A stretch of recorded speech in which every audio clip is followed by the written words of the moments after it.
আগের ক্লাসে আমরা arithmetic operator, relational operator, logical operator এবং অ্যাসাইনমেন্ট অপারেটর সম্বন্ধে জেনেছি। আজকে অগমেন্টেড অ্যাসাইনমেন্ট অপারেটর। তো অগমেন্টেড অ্যাসাইনমেন্ট অপারেটর কি?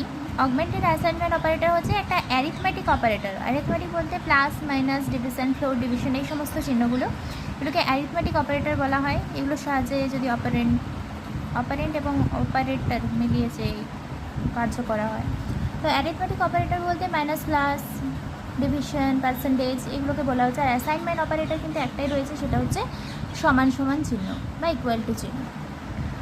তো এই দুটো সংযুক্তিকরণে যে অপারেটর ঘটবে সেটাই হচ্ছে, যে অপারেটর তৈরি হবে সেটাই অগমেন্টেড অ্যাসাইনমেন্ট অপারেটর। অর্থাৎ arithmetic operator plus assignment operator is equal to augmented assignment operator. তো অগমেন্টেড অ্যাসাইনমেন্ট অপারেটর এটি কিন্তু 7 প্রকার হয়ে থাকে। একটা অ্যাডিশন অ্যান্ড অ্যাসাইনমেন্ট, অ্যাডিশন বলতে প্লাস চিহ্ন, and assignment operator addition assignment plus equal to. Example, a plus equal to 10। Expression এটা কেমন হবে? A is equal to a plus 10। A plus equal to 10 means a is equal to a plus 10। এর Python প্রোগ্রামের ক্ষেত্রে prompt a is equal to 20, a plus is equal to 10। Print a করলে তাহলে answer আসবে, output আসবে 30। এটা হচ্ছে যোগফল। দেন সাবস্ট্রাকশন অ্যান্ড অ্যাসাইনমেন্ট, এই চিহ্নটা হচ্ছে subtraction, minus is equal to. এক্ষেত্রে example, x minus is equal to 5। Expression x is equal to x minus 5। Python প্রোগ্রামের ক্ষেত্রে prompt x is equal to 20, x minus is equal to 5, অর্থাৎ 20 থেকে 5টা minus হবে। প্রিন্ট এক্স করলে বিয়োগফল আসবে 15। মাল্টিপ্লিকেশন অ্যান্ড অ্যাসাইনমেন্ট, তো সেক্ষেত্রে মাল্টিপ্লিকেশন অর্থাৎ মাল্টিপ্লিকেশন অ্যান্ড অ্যাসাইনমেন্ট, এখানে x into is equal to 6, অর্থাৎ a is equal to s into 6, s into is equal to 6। Print s করলে সেক্ষেত্রে গুণফল 6 দুগুণে 12।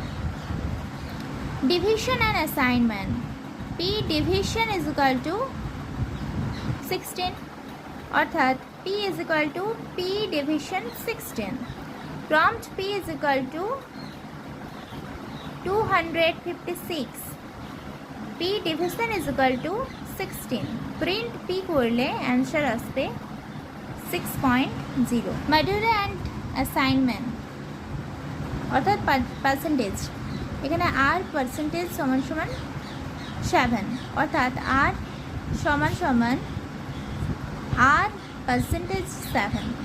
তাহলে প্রম্পট আর যদি 25 হয়, আর পার্সেন্টেজ 7 করলে তাহলে প্রিন্ট যদি আর করা হয় তাহলে সেক্ষেত্রে ভাগশেষ যেটা হবে, ভাগশেষটা এখানে অ্যান্সার হবে।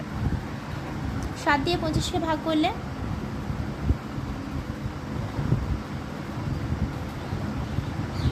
3 7 21, ভাগশেষ থাকছে 4। এই 4টাই হচ্ছে এখানে উত্তর। Exponential and assignment, exponential and assignment এক্ষেত্রে a double star is equal to 3, a is equal to a double star 3। এক্ষেত্রে প্রম্পট এ যদি 2 হয়, a double star is equal to 3 যদি হয়, তাহলে প্রিন্ট এ করলে এ ডাবল স্টার 3, অর্থাৎ এ কত আছে 2, 2-এর মাথায় ডাবল স্টার 3 মানে হচ্ছে ওপরে সূচক, যেটাকে বলা হচ্ছে সূচক 2-এর ওপরে 3, অর্থাৎ 2কে 3 বার গুণ করলে 2 দুগুণে 4, 4 দুগুণে 8। এখানে অ্যান্সার 8 বা 8। এবার ফ্লোর ডিভিশন অ্যান্ড অ্যাসাইনমেন্ট, তাহলে অনেকটা সমান চিহ্ন হবে। Okay, x floor division is equal to 5, অর্থাৎ x is equal to x floor division 5। Prompt x is equal to যদি 36 হয়, x floor division is equal to যদি 5 হয়, প্রিন্ট এক্স করলে 7 অ্যান্সার হবে। এটা ভাগফল, দশমিকটাকে নেব না। এবার ভাগফলটা এক্ষেত্রে উত্তর হবে, কিন্তু দশমিকের পরে যে সংখ্যাগুলো থাকবে দশমিকের পরের সংখ্যাগুলো নেব না, আর দশমিকটাও নেব না। যদি 5 7 35, 7, এখানে 7 অ্যান্সার। 36কে যদি 5 দিয়ে ভাগ করা হয়, 5 7 35, আবারও পয়েন্টে অ্যান্সার আসবে, কিন্তু পয়েন্টটাকে নেব না। কিছু এক্সাম্পল, যদি এখানে a ইজ ইকুয়াল টু 2 হয়, b ইজ ইকুয়াল টু 10 হয়, c ইজ ইকুয়াল টু 4 হয়, d ইজ ইকুয়াল টু 20 হয়, তাহলে সূত্র a plus is equal to 5, অর্থাৎ 5-এর সাথে 2, এর মান 2 আছে, 5 plus 2 is equal to 7, final value of a is 7। b minus is equal to 6, b এর মান আছে 10, 10 মাইনাস 6 করলে answer 4। Then c star is equal to 7, C এর মান আছে 4, 4-এর সাথে 7 গুণ করলে 4 সাথে 28। D division, D division is equal to 10, D এর মান 20, 20কে যদি 10 দিয়ে ভাগ করা হয় 2।